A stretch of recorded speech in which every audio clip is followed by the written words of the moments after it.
This is the Lifestyle Builders Podcast, Show 90, Consultative Selling and Mastering LinkedIn with Mark Firth. I know, I get it. I understand branding. I understand that. But in terms of the short term is what's important on LinkedIn. So we gave the advice. Why don't you? He actually does SEO for his own business. So he's decided to go and trial SEO with all his existing customers. And then he's going to come back later this year with something that it's exactly about. And he was surprised. He was surprised that I didn't try and sell him. And that's what it's about, you know. Are you frustrated by a lack of momentum in your business? Tired of putting in long hours doing what everyone says you should and still not making money? Sounds like you're ready for Lifestyle Builders. We'll help you get back on track, taking action, and seeing results. Head over to joinlifestylebuilders.com today to get started. A little bit more about our special guest before we dive into today's show. In 2003, you'd have found him making 100 plus cold calls every single day in the city of London as a determined young salesperson. Since then, he's been trained in sales and marketing by the likes of IBM and Simons and sold $500,000 plus deals, but ultimately ended up empty inside. Selling something he didn't believe in is tough, so he quit. He then founded Linkpreneurs to make sure every professional business owner has the knowledge and help they need to fulfill their potential. He wants to help you make a huge impact through mastering this platform. All right. So first of all, I have to just say, Mark is a great guy. Mm-hmm. I loved his approach on selling and all the analogies he used. And just, his main point was be intentional, be sitting next to somebody at the table, not across from them. And I think that was a huge, huge difference in how a lot of people talk about sales. Yeah, well, to that point, so I actually worked with Mark to help with selling on LinkedIn. And the reason that attracted me to him, besides his sales expertise, was actually just, who Mark is as a person. And so, what's been cool is I think we already had Jess Lorimer on show 50, where basically you hired Jess to help you with selling. Yep. I ended up hiring Mark to help me with selling. I didn't think about that. Yeah. But this is, I think, a really good point of you got to hire the person, whether it's for selling or something else that really works for you. Mm-hmm. And a lot of what we get into in the episode is really why I ended up working with Mark and how it really helped me.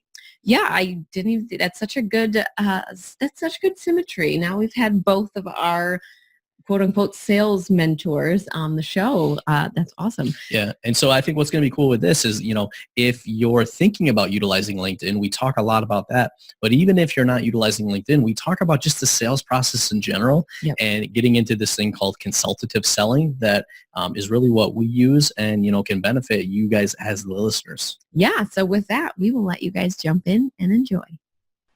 All right, everyone. We are back with the Lifestyle Builders podcast. Today, we've got a special guest, Mark Firth. Mark, thank you for coming on. We're so excited to dive into today's topic with you. Thank you so much for inviting me. I'm looking forward to this one. And Mark and Tom have a relationship from previous because Mark actually has helped Tom with LinkedIn, and it's been amazing. May I just say that from the outside party, just the clarity that has come through, and everything just seems to have fallen into place for a lot of the areas that we were previously struggling. Yeah. Well, and, the big thing too is I've done sales. I've got a lot of experience in different channels, but what I've figured out was I needed to, one, be on LinkedIn, and then two, every different channel that you work with kind of operates a little differently. So what's been cool about working with Mark is, one, he kind of helped me figure out, LinkedIn and how to operate on there. But then two, what's been, I think, more important and where we want to focus with this episode is overall, just how do you put together kind of that sales and marketing process, so that regardless of which platform you're on, you're able to sell effectively and help out your customers. So Mark, I'm just curious, before we dive in, what is your background? How did you get into sales, and how did you get to kind of the point of what you're doing today? How did I get into sales? Well, sales kind of found me. I did a degree in business, and back when I went to university, or as you guys in the States would say, college, the business degree was what you did when you didn't know what you wanted to do. And that kind of continued right up until the point where I finished. Basically, at that time, I had a job with IBM. I'd been working with IBM whilst I was at university. And then IBM pulled the scheme that I was going into because of 9/11. Basically, 9/11 happened in my last year of university. So when you were going to a blue chip back then, it was a whole recruiting process over 9 months, psychometric testing, all that stuff, group tests, lead. And then like 2 weeks before, they were like, yeah, sorry, not sorry. Like, all right, guess I'm back to square one. But as you know, life happens for a reason. And locally, I'm from a city called Nottingham, tapped into my network, and they invited me to a guy called Jerry, invited me to come and learn sales, working for an information technology company based in Nottingham. And that was the beginning of the journey, which lasted until now. I mean, 2003 until 2018 was it. Very nice. And, so it's interesting when we work with a lot of businesses, sales is usually one of the things that they struggle with because most people end up getting into business because they're good at something or they have an idea.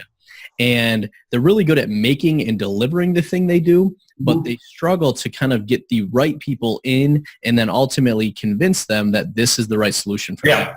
So I'm curious, what have been some of the biggest, like pitfalls that you've seen people run into as they, try to sell in their business? Well, the first one is, I'm just going to do it. This first one is mindset. Second one is the process. Let's go from there. So the first one, the overriding one of which I also experienced when I've had kind of like moments when I've gone without a sale for a while. It's like kind of like in soccer or whatever sport you want to use when you go for a while without hitting a free. Go for a while without scoring, but you start asking yourself questions. Fear creeps in. Is my business, your mind ultimately is protecting you, finds every which way to convince you not to do something that's uncomfortable. And sales seems to fall into the category of something people feel uncomfortable about doing. And that's not helped by the plethora of kind of messaging around, don't be salesy, don't do this, don't do this. And I'm all for that. I just want to say I'm not against that. But what I believe is this: sales is about intention. So let's say you've got an alternate universe. You've got Mark in one universe who's there, doing his selling, people are going through his process, and he's doing it because he wants to put a picture of him on Facebook next to a Ferrari with the Ray-Bans on, i.e. all about me. That, to me, is salesy. And then in the other alternate universe, you've got Mark going through the sales process, and the intention is helping that person. The intention is helping that person move out their belief patterns or perhaps something that's holding them back. And sometimes you've got to not be pushy, but sometimes you've got to be able to use sales to help people move out of those kind of patterns. And when it's about the client, that for me is the important thing. And that's the biggest kind of shift we try and get into our clients when it comes to mindset. And the second thing is sales is not about this kind of closing. Closing is just the end of a sales process. The sales process actually begins.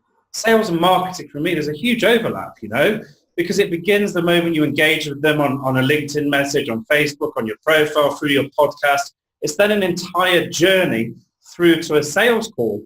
And different people classify sales and marketing as different. For me, they're one and the same, It's the entire journey. So the entire customer journey, the process, needs to be consultative. It needs to prepare people to get on that call with you where you do the last part of selling. So I think they're the two biggest things that people struggle with. It's not all connected, and it's not connected here in the mind. I was pointing my head in case you're listening audio. Yeah, well, and that's where, like you were talking about, kind of that salesy persona. And that's what most people jump to automatically. It's like that used car salesman. And there's that mantra out there, like ABC, always be closing. One of the big shifts for me, especially with how we run our businesses, was ABC was like always be caring. And when you think about like your point about intention, so good. When you think about like why you're doing what you're doing, it's got to be a win-win situation. But if you start with identifying your customer's problem and then helping, like the sales process is really just helping them get to the point where they can solve that, whether that's with you or with somebody else, it changes the dynamic. And what I found too is it also changes how you show up. Because now when you're designing your sales process or when you're talking to people, it's not like I'm going to get everybody to come and, say yes so I make a lot of money. It's I'm going to help you get to the point where you can make a decision that's going to ultimately help you and then ultimately help me in a turn. Exactly. And that was a big shift for me because even though I had almost 14, 15 years of in-depth sales experience working for businesses like IBM, Siemens, selling into companies like BMW and Pepsi, when I went out and started my own business, I couldn't sell anything. It was an absolute nightmare. And it just shows it's all your intention. And once someone said to me, my mentor was working with, said, well, it's not about you. I was like, oh yeah, he's right. As soon as I put the focus on to the client and the intention, that's when it shifted. And you can have all the books, all the experience, all the language, all the ways of framing it. But at the end of the day, human beings, we're amazing. We sense the energy of the call. We sense uptightness. We sense nervousness. We sense people after the money, like a dog, So yeah, it's all about getting that mindset right, and that comes from the intention, Mm-hmm. I think one of the biggest things that I've struggled with too is, you sell with the intention, you sell with integrity, but at some point you have to know where your customers are on that journey to know what the right point is to make the offer, or to call them out and give them some tough love and say, hey, you said you wanted this and you're still in that same, hamster wheel cycle that you've been in. When are you going to stand up and raise your hand and say, yes, I want to make a change? And I think that has been one of the biggest things that I struggled with was, okay, I know I want to help people and we have something that can help them. How do I know when the right time to stand up and say, hey, I have this offer that's going to help you get through the struggle that you're currently going through? And so that's one of the things that I've definitely had to kind of come to terms with and learn how to do. You said two key words that relate to that there. Stand up.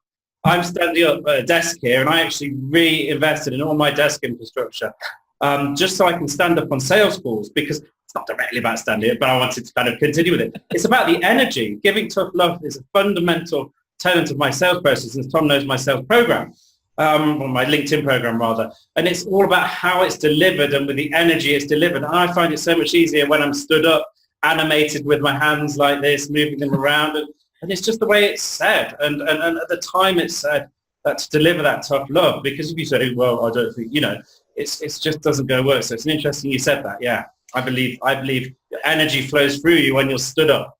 Yeah, well, I remember we had a conversation at one point, and you had asked me, if I sit or if I stand, and it kind of reminded me that when I was doing like corporate consulting, I was always standing because I was on the phone. But when I shifted into doing this work with entrepreneurs, a lot of it was like video chats, and I found that I was sitting. And like you said, the energy is very different on whether you're standing or sitting. So this isn't about everyone standing, but it's about the energy you bring to, if it's in person, that sales conversation, or even if you're taking it into something that's maybe a sales page or a pamphlet or marketing material, it's got to be bringing that same energy and intention to that process. Yeah, I mean, we've all been on sales calls. We've all gone into sports shops or gone to buy a mattress. Mattresses, they're big-time sales in Colombia. I don't know about the UK. You can feel the energy of that salesperson before they've even opened your mouth, can't you? Like, and I used to be all like, when I was working in IT sales, ask me about energy, I'd be like, what are you talking about? Now, I massively believe in it. You feel that, and you feel that within the first 10 seconds of a phone call, So important. Let me ask you, you mentioned this phrase earlier, consultative selling. Yep. And I know you and I are both big proponents of that. Can you walk through like what that is and how that's different from like what most people see as selling? Okay, so let's anchor that. What I find a lot of people see as selling is kind of that always be closing. It's that hardcore sale, like the coffee machine. There's a scene, if you Google Alex Baldwin, Coffees for Closers on YouTube, this kind of macho approach, which I've been in. I've been in these businesses. I've experienced this type of closing. Mark, you've got to be closing, all this bravado in the pub. But once we moved into the bigger deals, consultative selling is about the best way I can describe it is visually, rather than being sat opposite someone on a table or on a telephone call where you're imagining yourself opposite them. You're sat next to them. You're sat next to them and working out the best solution for them. And it's an entire process where you're basically a trusted advisor. It sounds a bit corporate. I need to think of some new branding for that. But you're trusted with their business, their decisions, and they're talking to you like a colleague rather than talking to you like a salesperson, because that's what you are. You're an expert, and they trust you. And so it's about building that trust through a series of micro commitments, gradually increasing in scale, which is basically, by the way, as Tom knows, what I took and put on LinkedIn. this kind of process moving through to the point where people are invested in what you buy. I mean, the internet marketers might call it being pre-sold in some ways, but it's more that dynamic for me about working with them, not across the table from them. I like that analogy. Yeah, well, and I find a lot of that, kind of circling back to where we started this, comes back to the intention. And with consultative selling, at least the way I look at it, it's like my intention is you have some pain and I want to help you get that pain resolved. Now, hopefully, if you're the right type of customer and I have the right solution, I'm going to help you resolve that. But at the end of the day, I want to get you to resolve that pain, even if it's somewhere else. So as you said, the consultative piece of that is helping that person like raise their awareness around like what is the pain, what is the problem, what's stopping them from moving forward and solving that. And then, like I said, at the end of it, if you have the right solution, offering that, if not, being able to direct them somewhere so that at the end of the day, you are serving those customers or clients, not selling to them. Yeah, and I always do that. I did that last week actually to someone that they were an example of this. They're in web design. And I was just, for LinkedIn, it's really important that you have a return on investment for the client and it's some sort of solution. And this is no criticism to any web designers listening, but if you just, I was asking, do you have the ability to do SEO based on the web design? Do you have the ability to do high traffic conversions, set up for conversions? And it was, no, this is just pure web design. I said, look, I don't think this is a fit. And I'm just going to say why, because it's very difficult to complete with just that one skill set because there's so many people doing it and you're not actually directly impacting ROI. I know, I get it. I understand branding. I understand that. But in terms of the short term is what's important on LinkedIn. So we gave the advice. Why don't you, he actually does SEO for his own business. So he's decided to go and trial SEO with all his existing customers. And then he's going to come back later this year with something that can, it's exactly about, and he was surprised. He was surprised that I didn't try and sell him. And that's what it's about, you know. If you ultimately take in people that aren't going to get results, it's just a crap situation for everyone, isn't it? Like, no one wants that. Well, I was going to say, we've talked about it too before, you know, like occasionally you do get those customers that aren't the right fit. And what ends up happening there, even though like short term it might be like, oh, good, I got another sale. Yeah. If they're not a right fit, it ends up causing you a lot of headaches and it ultimately doesn't serve you or them. So I know early on, a lot of people may not know who the ideal customer is. But over time, what you can do is ultimately refine that. And then like what we love to do is that if we know somebody's not going to be a fit, we've got enough people in our network that there's usually someone we can refer them to. So that ultimately it helps the person in our network. It helps the person that we're talking to. And then, you know, if you've got an affiliate or referral relationship set up, it also then benefits you for the time you've invested in understanding and helping that person out. Well, and let's just talk about that for a second, because I know you sort of got into it a little bit. When you are just starting out or when you're early on in your business, there are a lot of people that are scared to say no to a potential client or a potential customer. And I mean, we have these stories we tell ourselves in our head, well, we should be able to help everybody, or we should want to help everybody. And, you know, if I say no to this person, they're going to dislike me, or it's going to be bad. And like all of these things that are going to happen, where when you told that example, it's actually better for all of you if you have the courage to say, no, I don't think this is a good fit. And here's why. And I think, you know, that's something that we don't get a lot of practice at, because a lot of us are so used to saying yes to everything, you know, in life, business. It's like, oh, you got to say yes to this. You've got to say yes to this. And we're taking on all of these things that don't ultimately serve anybody. And I think that should be part of sales training, is learning how and when to say no and being okay with that. I remember there was an incident. I was working for a company called Azuri Communications. I was about 25, and I wasn't the most senior sales guy. The most senior sales guy was a guy called Nick. And I remember I got a call from the sales director, Mark, can you come and sort out this client? We've got a really angry potential client on the phone. This guy, Nick, and this is what I learned about qualifying, had driven to this meeting in person, walked into the boardroom in literally less than 10 minutes, stood up, walked out, because he just said, this isn't a fit.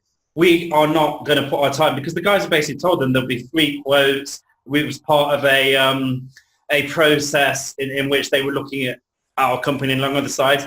And in an abrupt kind of way, because that's who he was, he stood up, gone, yeah, thanks for your time, I'm off. And they really got upset. And I had to go in there and kind of appease it and bring the process along. But this guy was the best in the time at doing this type of sales. And he's still in the business now. He's gone up and up and up because he ultimately qualified where to spend his time. And in the internet marketing age, I kind of find that as qualifying where to spend your time in terms of the program, because I don't know about you. I have a community. If I get someone that doesn't fit in, it's a huge problem. Mm-hmm. So I don't want to spend more time than I would on other clients. So it's so important. It's so important. Well, and part of that too is when you realize that they're not a good fit, you got to dive into why, because it might be they're just not the ideal customer and I'll never work with them. Something else might be they are the ideal customer, but they're just not ready for it yet. They might have to do one or two other things. And what we found in a lot of cases is that when we let somebody know that it's not a good time to work together and there's a couple other things that they've got to do, oftentimes they'll come back because, one, they appreciate our honesty, and then two, they'll take care of those things so that they come back and now it's a good time. Exactly, 100%. But I think, like I was talking yesterday, I had a call with my mentor yesterday, we were talking about the evolution of my business. And I've noticed, certainly in the last 2 months, that the level of a client, this is not a criticism because everyone's where they are. Don't compare your chapter 1 with anyone's chapter 10. We are where we are. I've moved on as a business owner. I've moved on as a person in the last year for all the masterminds, the investment, the work I've done with mentors, the fantastic clients I've worked with. And as a result, I am now attracting a different type of client. And I'm finding it so much easier for them just to go in, bang, bang, bang, and get results. But when I was starting out, I did stuff for free. And I was working with a lot of beginner clients. And I actually, to kind of counteract that, I increased the amount of time I would spend with them. Don't get me wrong, we still got results. But yeah, we're all in the evolution of our business. We're all who we are. And we attract who we are. And that's something I've seen over the last 12 months. That makes sense. Mm-hmm. Mm-hmm. All right. So I want to shift a little bit because we've been talking kind of about sales in general, but obviously your expertise is in LinkedIn. So what are some of the maybe common problems that you see people run into when they try to sell through LinkedIn? And what are some of like just the best tips that you have for most people, when they're getting started or when things aren't working on LinkedIn? Okay. So a common conception in the marketplace is you can just go in there, optimize your profile and all will be good. It's usually kind of module 1 in every single LinkedIn course, but it's not true. That doesn't work anymore because everyone started optimizing the profile. It all looks the same. Mm-hmm. What you actually have to do is adjust your business model and your messaging for LinkedIn and then update your profile to reflect that. And what's very interesting about LinkedIn is I'll just very quickly compare it to YouTube. On YouTube, if you think about the buyer's journey, you've got people experiencing a symptom, a headache, then you've got people that have got a problem, which they eventually find out, maybe blood pressure, and then they go looking for a solution. Oh, will I go this tablet or will I go like the holistic route or will I meditate? Yeah. So on YouTube, you've got people at this end. For those that are watching the most advanced stage, how do I reduce blood pressure? How do I get the baby to be quiet? How do I stop the 2-year-old having tantrums? I've got a 2-year-old. I actually Googled this last night. Googled, YouTubed it. But there's the point. YouTube and Google, you're looking for the solution for a problem of which you're aware. Go back a step onto Facebook. Facebook, you can also do that. But what Facebook's great for is behavioral targeting. So they can understand when someone's pregnant, when someone's having problems in their business. Not saying pregnancy is a problem, it's behavior. It's a problem. They can find people. Child. Yeah, they can find someone that's got a specific behavior associated with a specific problem. LinkedIn does not have that level of sophistication when it comes to finding people. All their targeting is demographic. That's not quite true, apart from finding people in certain groups, but the groups are crap on LinkedIn, so it doesn't count. So yeah, on LinkedIn, your whole messaging, your business model, the way you go to market has to be based at the level of a symptom. And so people, when they just go into this, I get them coming into my program, but they told me to do this, and I'm just trust me, do it. So that's the first problem.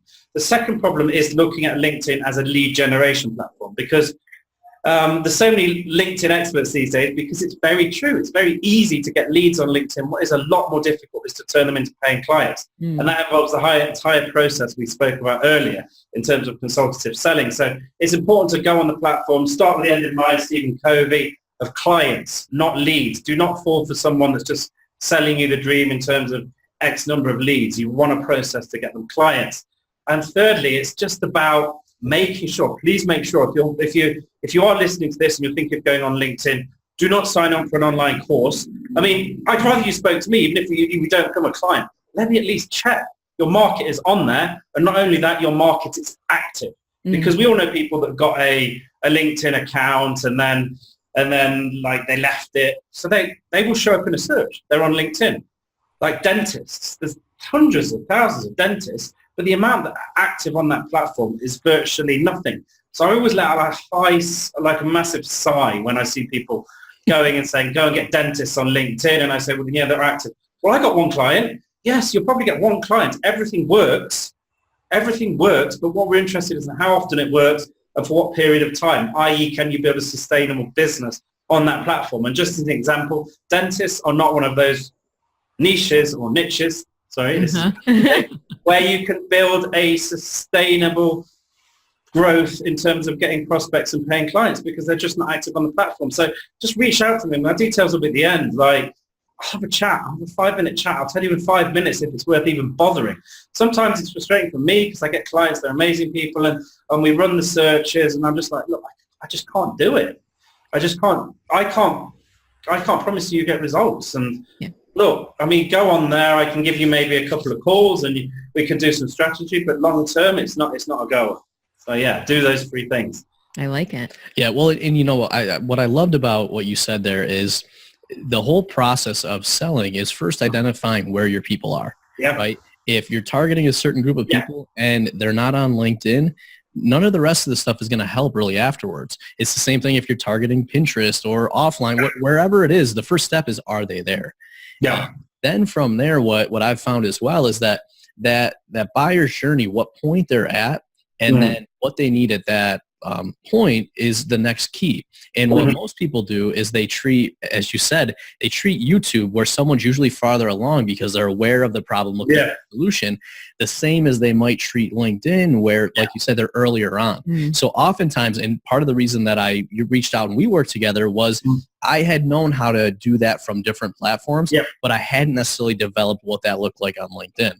So for anybody listening, you know, definitely chat with Mark, because Mark is very similar to us. Like, we'll chat with you. If it's not the right solution, we'll let you know, and we'll give you some of those next steps. If it will help take you through the process. Yeah, it's that's why the online courses on LinkedIn frustrate me, because I'm in some of the groups. I'll just take people in and you see them being introduced and you just, oh no, it's not going to end well. Well, and I think it's like you talked about earlier, you know, there are a million people selling courses and programs and things online, and you really have to do your due diligence these days, because if you fall into the trap of somebody who's selling a course or a product and they aren't selling it with that intention or with that integrity behind it, you know, they may be saying a lot of things and they may have flashy marketing or they may have tons of testimonials. You have to go into everything with a grain of salt, and you have to know the results that you want to get to the end of it.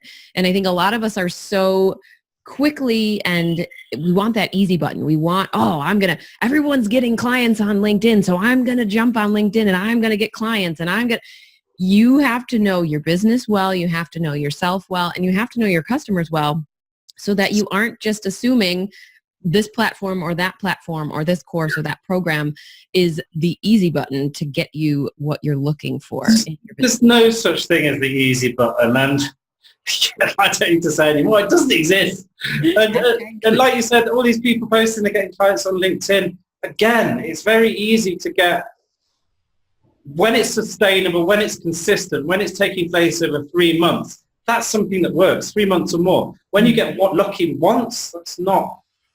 I mean, it's a client, yeah. So strictly speaking, it's all right. true. So let's dive into this a little bit. So I know, like, I always guide people when they're looking to hire, say, a coach.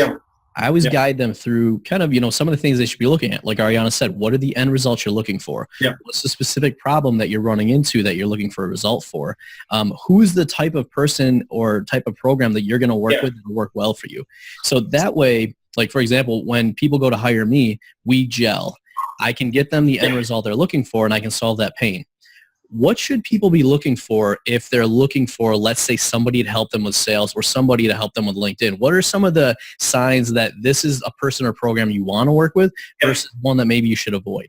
So I'm going to give a shout out to my mentors, some of the people I've worked with this year right now. Simon Lovell, Adam Urbanski, if you're listening. So what I've been very lucky with, well, I don't mean it's luck. I'm going to answer the question by saying what I did. I've worked with some amazing people who have helped me get fantastic results this year. And I've met both of them in person, but after we started working together. I've been very lucky to do that. And what I've found is very simple. My very simple criteria is, do they have the results I want in an industry that's the same or very similar to me? Secondly, do they share my values? Do they seem the sort of person I want to spend time with? How do you get it right on the values? Well, normally there's something saying, well, it sounds perfect, but there's something just not quite right. Oh, they're amazing results, but there's something not right, And Adam and Simon have just been amazing people, and they've both helped me in their respective ways. I still work with Simon now. Adam's program is actually finishing tomorrow. It's a great program, by the way, Adam's. And I met Simon in Thailand, and he knows my partner, and he speaks to her, and it's just someone that's genuinely cares for people, That's what I look for, That's what I look for beyond the results. Yeah, I'm right there with you. And I know, I'll just share kind of why we started working together. One, it was as we had conversations, I could tell that our values aligned. Yeah. And then two, specifically for a sales coach or sales process, there's a lot of people out there that have a very pushy sales process or program. And when I looked into those, they just didn't gel, so they weren't for me. And, when we started talking about kind of like how we go through sales, I could tell that you were very much aligned with the sales process I had, and you had the experience to help get me there. So I think very similar. Mm-hmm. Yeah, I've actually started making a joke. It's like kind of a dad joke on my strategy calls when we get to the objection phase of the call, but it's true. There's a rhyme and reason to this. If you can make jokes in the objection phase of the call, your energy is on spot. And sometimes they ask, well, do I have to do this right now? And I like kind of, it's one of these things that you have to be in the moment. I'm going to say what I said. Well, no, actually, there's a SWAT helicopter arriving right outside your apartment now. I do have to put in your credit card details. And I'm like, no, this isn't any hardcore closing. Relax. You don't have to do it right now, but let's talk about your fear. Yeah, let's talk, or whatever. You get to segue into the next part of the conversation. So if you can make a joke in that phase of the call and they laugh and all of a sudden it's like popping a tire, all that tense energy goes out. It's a fantastic way to do business because, that's how I felt when I've been on calls before. Like there's a friggin' abseiling in the window, like put your card details. You must say yes and you must buy in right now. Yeah, no, I'm not about that. Yeah. That's funny. I'm going to start thinking about that now. Every time I'm on call, I'll be like, ooh, make a joke. Mm-hmm. All right. I think this has been a really, really great episode. Just walking people through some of that process and some of the things to look for. And honestly, for anyone looking to get into LinkedIn, take Mark up on his offer and see if your market is there. Because if it is, you may have some very successful months in front of you if you're willing to put in the work. And if it's not, we've saved you some time and energy and some money going out and buying some courses for LinkedIn if your people aren't there. So one thing I want to ask is what's the one piece of advice you want listeners to take away from today's show? About LinkedIn, about life, about business? Whichever you choose. Okay, just keep going. If you're not where you want to be in your business, keep going. It'll come. And just make sure you get the help of people who can help you get results. That's been the big game changer for me. And I know it's cliched, but once you find the right people, that is just everything works. That's funny because that's on his computer actually is keep moving forward. Mm-hmm. Yeah, well, and just every day. Yeah, keep building off of what you said. It's keep moving forward, but also find the right people to support because some people just keep moving forward and they never get what they need to help break through. And that's what the right people can do. And not only do they help you break through, I mean, they help you plow through whatever those blocks are. Simon uses a phrase that I love called course correction. And it comes from Tony Robbins. I think Tony Robbins uses it in one of his old audio ones. Maybe he uses it in events. I don't know. If you're moving forward and you just change 1 degree over 365 days, you're on a completely different location just from that 1 degree change or 1% change. Course correction is sometimes all you need to end up in a completely different destination in 12 months' time. And it's funny, I started working with my mentors a year ago last Saturday. And yeah, I'm in a different world compared to Happy anniversary.